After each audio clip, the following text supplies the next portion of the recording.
Olá, estamos no podcast da Ceget Consultoria. Eu sou o Jorge Ceget, estou como CEO aqui da Ceget Consultoria. Comigo está a doutora Patrícia, minha sócia e responsável técnica pela Ceget. Tudo bem, Patrícia? Olá, tudo bem? O nosso podcast tem o objetivo de trazer informações atualizadas do nosso mundo contábil, tributário e trabalhista. Perfeito. Patrícia, o que você Perfeito. pode falar aí do que aconteceu? Bom, primeiramente, um prazer, né, estar aqui novamente falando para os nossos clientes, parceiros, amigos, nossa audiência, sobre um pouquinho do que vem acontecendo, essa oportunidade da gente se reunir para trazer alguns assuntos, papear, né? É Um verdade. pouquinho sobre o que vem acontecendo. Bom, no mês de agosto, o que nós tivemos aqui de muito volume no escritório foram transações tributárias, né, negociações aí perante a Procuradoria-Geral da Fazenda Nacional. Naquele edital 11 de 2025, que a gente comentou um pouquinho no nosso último podcast, e que finaliza em setembro, Tá. né? Pode dar uma repassada para a gente o que Dá uma é. repassada, né? Transação tributária federal sempre objetivando descontos de multa e juros e parcelamento estendido. Então, em alguns casos, tem a previsão até de 100% de redução de encargos e até 145 meses para fazer o pagamento. Então, conforme o tipo de débito, a quantidade de entrada que o contribuinte for fazer, ele precisa lá simular na plataforma da Procuradoria e aí ele pode usufruir aí de uma redução de encargos de até 100% e de um parcelamento mais estendido do que os 60 meses tradicionais, né, que a Receita Federal e a Procuradoria costumam dar ao contribuinte. E alcança débitos até 45 milhões. Que bom. E vai até que data? Até 30/9. Tá bom. Então, é bom não deixar para a última hora, porque tem estudos para serem feitos desse processo. Sim. Muitos dos clientes nossos aqui, né, da Ceget, que tinham valores em aberto, nós fomos procurando ao longo dos meses, fazendo simulações, né, e a maioria aí conseguiu aderir com boas condições, né, já emitindo certidão positiva com efeito de negativa. Então, para quem ainda não conhece o edital, não checou, não fez a simulação, esse mês de setembro aí é crucial para ter uma boa negociação. Lembrando que a gente não tem mais, como antigamente, aquele refis, né? Então, hoje a gente tem trabalhado muito com esses editais pontuais que a Procuradoria vem emitindo. Legal.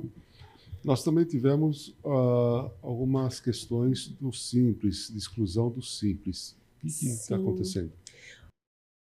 Acontecendo né? O fisco está ansioso por arrecadar, né? Precisando arrecadar para poder cumprir aí com o orçamento do ano. Então, as comunicações de exclusão das empresas que são optantes pelo Simples Nacional por débito, então, aquela empresa que possui o débito no Simples Nacional, como ele é considerado um sistema diferenciado de recolhimento dos tributos, né, mais benéfico, elas não podem possuir débitos de Simples Nacional, elas precisam ser adimplentes. Então, quem está inadimplente, anualmente é notificado a regularizar os débitos sob pena de ser excluído do Simples no exercício seguinte. Essas comunicações, há alguns anos atrás, costumavam vir lá para outubro, né?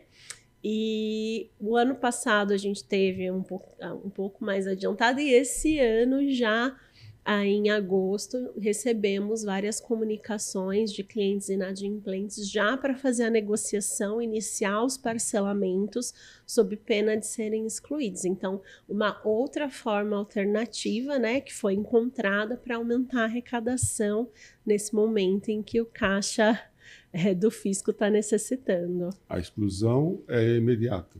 A exclusão se você não faz o parcelamento, a regularização no prazo da notificação, que é em geral 30 dias, você é excluído do Simples o ano que vem.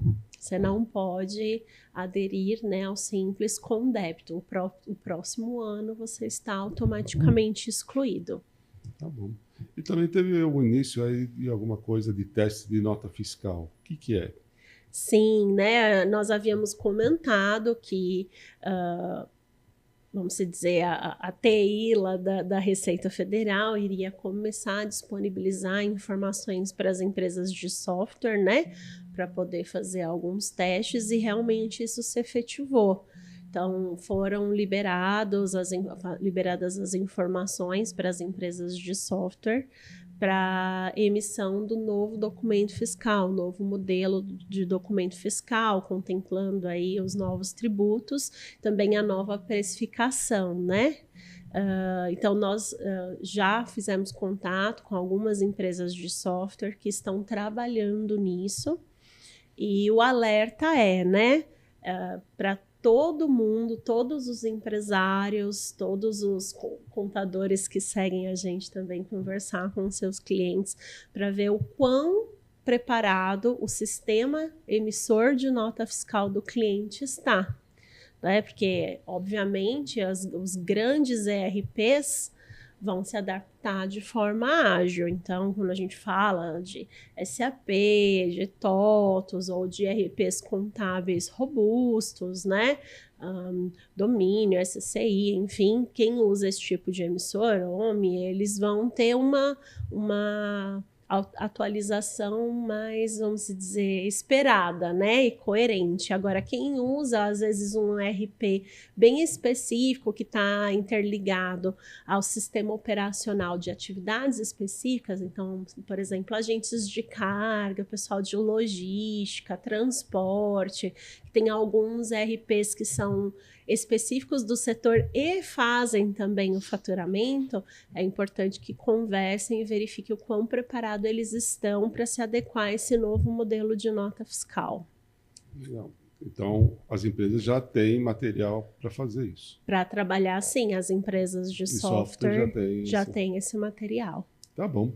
Vamos falar do futuro agora. Do futuro? Vamos falar de setembro. O que nos aguarda em setembro? Bom, em setembro nós temos obrigações anuais já transcorreram, né? Então a gente não tem mais aquela agenda tão fechada que a gente tem no primeiro semestre. Todo mês a gente vinha e falava, é mês de DMOB, é mês de declaração de imposto de renda, de, né, SPEDs contábeis, ECD, CF. Então a gente passou aí por esse primeiro semestre, que é muito de validação e entrega de obrigações anuais, e a gente passa agora a viver um pouco mais a rotina da reforma tributária, né? E aqui na CEGET, o que nós optamos por fazer é um novo encontro com os nossos clientes, né, parceiros, para falar sobre a reforma tributária, e já mandamos o convite, inclusive formalmente, mas nós vamos nos reunir aqui no dia 22 de setembro, no auditório aqui do nosso prédio, para receber especialmente as empresas de lucro real e de presumido, e aí nós vamos falar um pouquinho de reforma, e aí vai ficar claro o porquê, né, que foi direcionado para essas empresas, mas para nós aqui o que tem de mais importante, além das obrigações já tradicionais do mês, vai ser esse encontro, que eu acho que vai ser um divisor de águas por termos informações mais palpáveis. Legal. E o que nós devemos ficar de olho agora, Patrícia? O fique de olho é um momento que a gente lembra os empresários, os contadores de algumas coisas. Bom, o que você recomenda aí para ficar de olho aí nos próximos meses, talvez? Né? Além do nosso evento, né, que nós queremos que todo mundo fique de olho, e quem não puder comparecer, inclusive, depois que possa assistir, né, e multiplicar, nós temos aí uma mudança que está bem na crista da onda, e também, talvez, quando esse podcast seja publicado, já tenha sido, né, determinado, deliberado e finalizado, que é a alteração da tabela do imposto de renda, né? que impacta diretamente aí, e isso está sendo muito divulgado, na folha de pagamento, né, do trabalhador assalariado, aumentando aí o limite de isenção e garantindo aí um fôlego para quem tem uma renda menor e um potencial de consumo menor, consequentemente, né? Eu tive até em Brasília uma reunião, que o relator está o Lira, né, que é o ex-presidente da Câmara. E vai ser aprovado esse ano, de alguma forma. O que nos preocupou muito, é por isso que eu estive lá pelo SESCOM e por outras entidades, a própria Sebrae, é que a compensação desse aumento dos 5 mil, eles criaram uma matemática criando um novo imposto, que é o imposto de renda médio. Imposto de renda pessoal física, imposto de IRPF-M, que seria o imposto de renda médio, onde todas as pessoas devem pagar 10% de imposto de renda se forem acima de 600 mil no ano, se eu não me engano. Só que a matemática é muito complicada. Por quê? Porque ele envolve a distribuição de lucro das empresas, vai envolver as aplicações financeiras. Então, nós fomos discutir com o relator algumas propostas de mudança para ver se facilita, né? Eu acho que a ideia de não ter a cobrança sobre os dividendos vai ser muito difícil.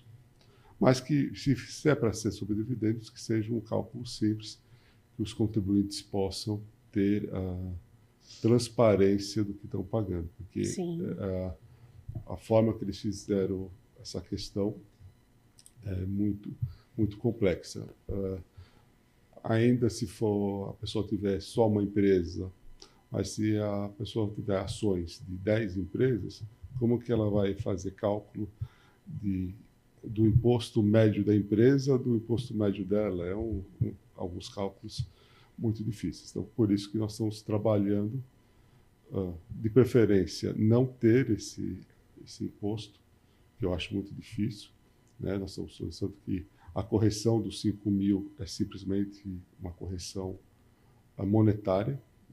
Há muito tempo na tabela defasada, né? Não é nenhum benefício que o governo está dando, é defasagem da tabela. É igual a tabela do Simples. Sim. Inclusive, irei essa semana para Brasília, numa audiência pública, sobre correção da tabela do Simples, que também é outra briga que a gente tem, porque o governo corrige várias outras coisas, mas não corrige a tabela de imposto de renda e a tabela do Simples, que acaba criando aí um aumento de carga tributária indireta para os contribuintes. Sim, sim, com certeza, porque nós temos a inflação e aquele contribuinte que faturava lá próximo a 4 milhões e 800, superou, excluiu, mas efetivamente pela correção ele permaneceria no regime simplificado, né?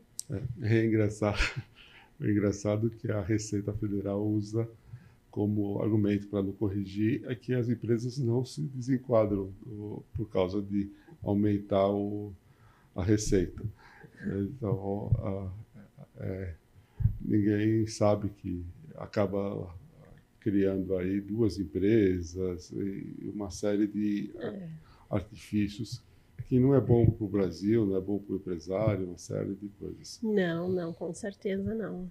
Um outro assunto que é muito importante, que tem muitas convenções coletivas aí, que são agora no final do ano, que é aquela questão da carta de oposição. Sim. O que você pode falar para os nossos colegas sobre carta de oposição de norma coletiva? Bom, né, lembrando aí, né, que nas convenções coletivas nós temos tanto o sindicato que representa a empresa e os empresários, né, tanto o sindicato que representa os trabalhadores. O que a gente vem percebendo?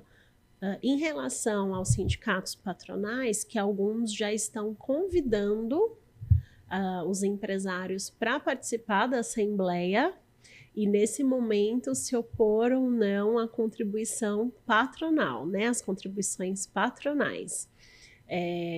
E também, na convenção coletiva, vem lá toda uma estrutura para o empresário querer ou não se associar.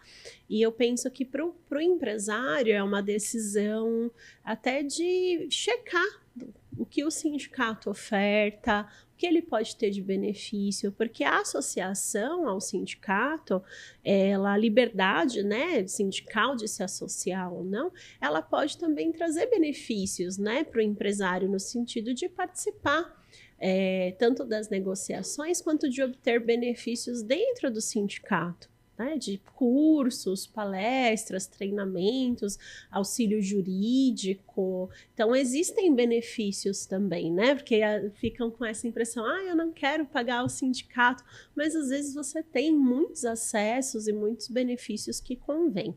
Mas a grande polêmica é a oposição dos trabalhadores, né?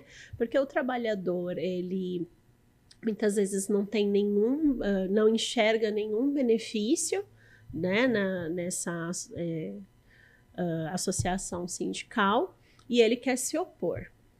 E aí vira um problema, porque na convenção vem lá um prazo para ele fazer isso, né? E a forma, alguns por e-mail, outros pessoalmente, levando uma carta, e o trabalhador ele vem se socorrer solicitando informações ao empregador ou ao contador, né, do empregador.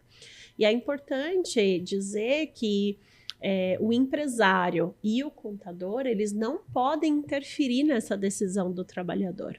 Essa é uma informação que o trabalhador deve buscar por conta e deve adotar os procedimentos por conta, sob pena do empresário ou do contador interferir nessa liberdade dele de se sindicalizar ou não. Né, de participar também de todas as negociações que o Sindicato dos Trabalhadores pode vir a ter em benefício dele, em sugerir melhorias, em participar de reuniões, assembleias, em obter benefícios dentro do sindicato, né, que tem sindicatos que tem parcerias para desconto em medicamento, para dentista, para uma série de serviços, né, dentro do próprio sindicato, assessoria jurídica. Então, o empresário não deve, né, e nem o contador também, trazer orientações no sentido do funcionário, do empregado fazer essa oposição, porque tem que se preservar a liberdade sindical, sob pena, inclusive, de fiscalização e aplicação de multa pelo Ministério do Trabalho. Nós tivemos conhecimento já de empresas e contadores que tiveram problemas, porque o Ministério Público do Trabalho considera a prática antissindical. Exato. Então, qualquer informação que você facilite ou incentive o empregado, e mesmo a empresa, nós tivemos colegas nossos que o Ministério Público falou que nós, contadores, não devemos orientar sobre o pagamento ou não das contribuições assistenciais. Só para nós lembrarmos um pouco, a contribuição sindical, que era obrigatória, essa Sim. acabou. Mas o Supremo aceitou que a contribuição assistencial, que é cobrada pela negociação coletiva, Sim. pode ser cobrada tanto pelo sindicato patronal quanto pelo sindicato laboral. Nesse caso, nós não podemos, por exemplo, a CEGET não pode mandar para os clientes dela, olha, faça a sua oposição no sindicato, tal. A única coisa que nós podemos fazer é falar que a convenção está disponibilizada. Sim. Isso serve também para o empresário. Ele não pode incentivar os empregados a fazerem oposição. Ele não pode mandar um e-mail de orientação, ele não pode criar um modelo padrão para o pessoal assinar. Perfeito. Tá? Então, e o Ministério Público do Trabalho vem pegando casos. Por exemplo, teve um caso que... teve dois casos. Um foi do contador, que era o papel timbrado do contador com o nome das Uma empresas orientação. de oposição. E outro caso foi de uma empresa que todos os funcionários foram fazer oposição com o papel timbrado da empresa, com o mesmo, pela mesmo escrito e com orientação do e-mail do RH. Então, isso tem causado bastante problema para as empresas, tem que ficar de olho para que isso não ocorra. Às vezes, os clientes aqui ficam até bravos com a gente sobre essa questão de vocês não me avisaram, vocês não viram o prazo, mas o prazo de oposição, esse acompanhamento da convenção coletiva e do seu sindicato, infelizmente ou felizmente, tem que ser pelo empresário e pelo empregado, cada um na sua alçada. Aí a alçada do contador passa a ser a identificar na convenção aquilo que interfere na folha de pagamento, né? Percentual de reajuste, mudança aí de alguma tabela que tenha de pisos salariais, né? Algo que esteja atrelado aí ao serviço do contador em si, né? A atuação do contador em si. Perfeito, muito bom. Vamos para o nosso capítulo Reforma Tributária. Sim. Aqui nós temos aí de novidades da reforma. Bom, eu acho que muita coisa a gente vai levar no evento, não dá para dar muito spoiler, né? Mas o importante é a gente dizer, e até para fins de tranquilizar boa parte aí dos pequenos e médios empresários, que é em relação à alíquota teste, né? Como nós já falamos, né? Tanto no nosso material que está disponível lá no YouTube da CEGET Consultoria, que foi a nossa primeira palestra feita o ano passado, quanto nos podcasts que nós estamos comentando sobre a reforma. Agora, na agenda de 2026, está prevista a instituição das alíquotas testes, né? Tanto de IBS quanto de CBS. No caso do Imposto sobre Bens e Serviços, a alíquota prevista é 0,1%, e no caso da CBS é 0,9%, né? Total de 1% dessa alíquota teste, que visa o quê? Realmente checar como que vão ser usados os novos modelos de documentos, sistemas de processamento de dados, né? Lembrando que o que for recolhido a esse título é abatido automaticamente dos tributos ainda vigentes. E uma parte interessante é que as empresas optantes pelo Simples Nacional, então todos os microempresários e os empresários de pequeno porte que são enquadrados no Simples Nacional, eles estão fora deste recolhimento dessa alíquota teste, né? Fora desta necessidade em 2026.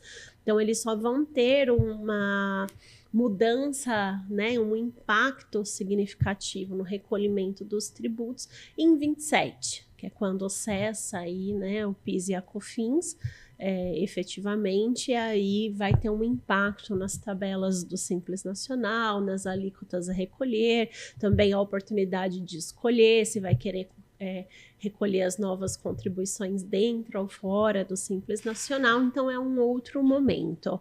Então, para o presente momento, que a gente já está trabalhando com janeiro de 26, né? As empresas do Simples Nacional, elas vão ficar afastadas dessa alíquota teste. Mas é bom lembrar, os empresários que estão enquadrados no Simples, que existe um limite do Simples de 3 milhões e 600, de 4 milhões e 800. Sim. Né? E em janeiro, ou em qualquer momento de 26, vai acabar a possibilidade de boleto sem a nota fiscal. Sim, é linkar o meio de pagamento ao documento fiscal. Eu falo do boleto, mas serve cartão de crédito, Pix, qualquer meio de pagamento. De transferência. Então, todas essas, em qualquer momento que está previsto, a partir de janeiro. Sim. Então, se você é do Simples e por qualquer motivo pode ter que estoure o Simples Nacional, por exemplo, nessa modalidade, você acaba entrando na obrigatoriedade.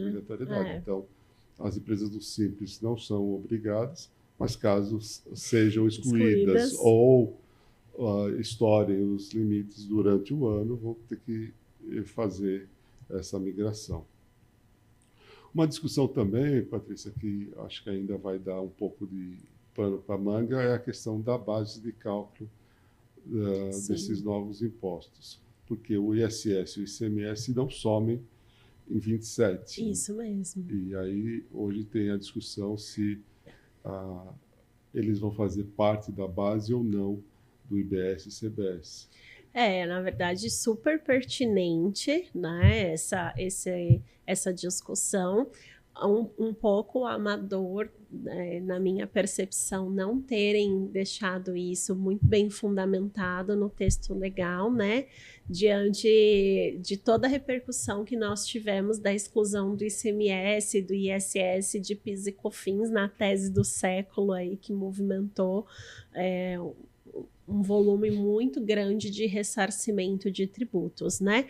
O ICMS totalmente pacificado, e aí de que é inconstitucional a inclusão, e o ISS ainda pendente de alguns julgamentos, mas muito explícita a questão para não estar bem definida no texto. Então, realmente, a ideia é que isso já cesse de pronto, né? Que antes do início do ano que vem a gente tem uma definição em relação a isso. Como que você enxerga? Você acha que teremos? Pela discussão, a lei não traz... Tem um artigo lá que fala que não faz parte da base. E não está escrito ISS e ICMS lá. Então, o pessoal da Receita defende que faz parte da base. E já existem vários colegas aí falando que vai ser mais um motivo de ações judiciais para os próximos anos. Espero que a Receita esclareça que não faz parte. Que não fazendo parte vai criar alguns conflitos com as prefeituras e com o Estado. Vai ter uma diminuição de arrecadação no repasse, né? No repasse. Então, isso vai gerar bastante discussão. Vamos continuar acompanhando, tá? Perfeito. Mas é um assunto que vai pipocar bastante aí nos próximos dias e meses. Eles já querem nos enlouquecer de pronto, né? Porque a função aí do contador é auxiliar o cliente nesse preço sem impostos, né? Que seria essa base. Exatamente. Então vamos assim. Espero que até o nosso evento já tenha alguma novidade. Se não tiver, a gente vai continuar acompanhando. Patrícia, perfeito. Esse mês saiu na mídia aí um caso que ficou famoso, né? Aí a questão, a gente pode falar, porque foi público, sim, da questão da Ultrafarma e da Fast Shop. Da Fast Shop. O que você pode falar um pouquinho desse caso aí, da vida real para a gente? Pois é, né? A gente abriu esse tópico no podcast de vida real para falar um pouquinho sobre as experiências que a gente tem com os nossos clientes e também sobre os casos que saem na mídia e que são públicos e aquilo que fica de alerta, né? Para que a gente tenha cuidado, né?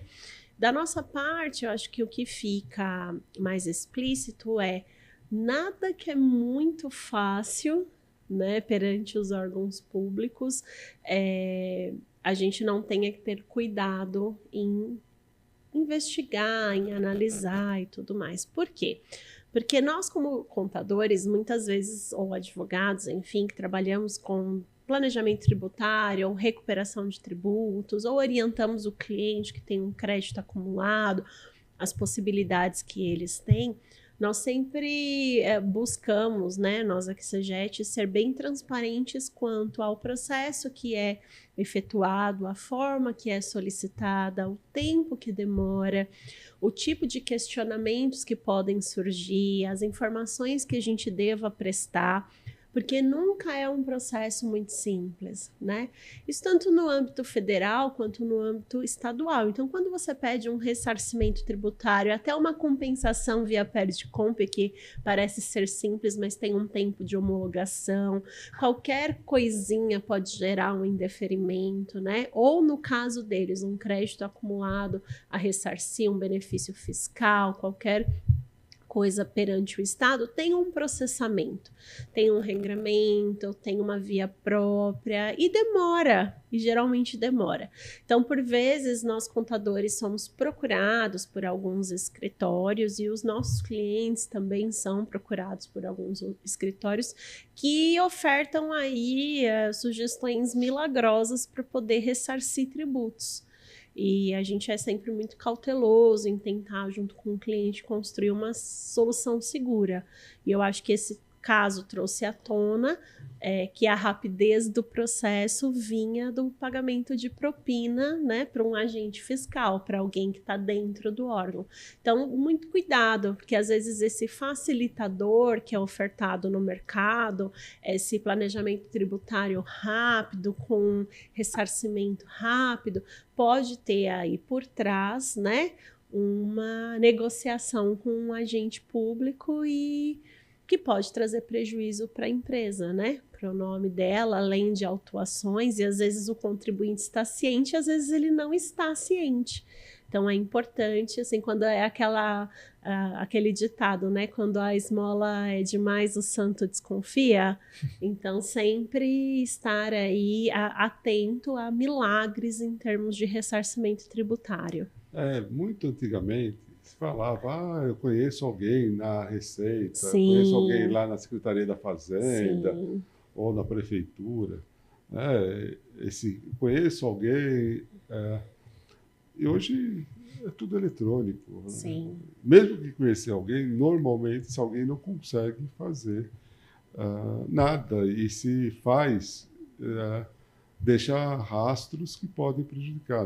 Não existe crime perfeito, né? Hoje, com a tecnologia, as coisas são muito, muito fortes em relação a isso. É um caso de vida real midiático. Sim, e foi a própria tecnologia que denunciou a fraude, né? Porque foi verificado desvio considerável de patrimônio, né? Aumento patrimonial, e o próprio sistema hoje traz essas informações, né? Então, tudo aquilo que fugir da regra comum, o sistema traz essas informações. É bem importante um comentário a fazer. Hoje a Receita Federal, por exemplo, em alguns processos administrativos, ela te informa o prazo médio daquela etapa e o quanto tempo o seu processo está naquela etapa. Então, a partir do momento que um prazo médio, você tem lá um prazo médio de 100 dias por etapa e aquele contribuinte consegue em 2 dias... né? A gente já tem um desvio que o próprio sistema vai apontar. Então, ter esse cuidado de fazer pelas vias corretas, de questionar o profissional, ajuda a não aparecer no domingo no Fantástico. É bem por aí mesmo. Patrícia, mais uma vez agradeço por esse bate-papo. Acho que sempre a gente tem alguns insights aí. Acredito que os nossos colegas que nos assistem, as colegas que nos assistem, a ideia é realmente tentar deixar um pouco mais amigável a linguagem no nosso dia a dia. O que você pode despedir dos nossos colegas, dos nossos clientes? Agradeço novamente a oportunidade, sempre muito bom estar aqui, falar um pouquinho, né, sobre o que vem acontecendo, esse bate-papo aí, estamos abertos, né, para sugestões de temas também, para que a gente possa falar um pouquinho mais aqui, e agradeço novamente a oportunidade. Obrigada. Você já falando, eu vou tomar bronca, porque eu não falei. Siga o canal, dê um joinha. Sim, dê um joinha, nos siga no canal da CEGET Consultoria no YouTube. Lá nós disponibilizamos tanto o podcast inteiro em cortes e também outros vídeos, né? E também nas nossas mídias sociais, Instagram, LinkedIn, Facebook. Legal. Obrigado por estar conosco mais esse programa. e no mês que vem teremos mais novidades. Com certeza, estaremos Obrigado. aí. Tchau, tchau. Tchau.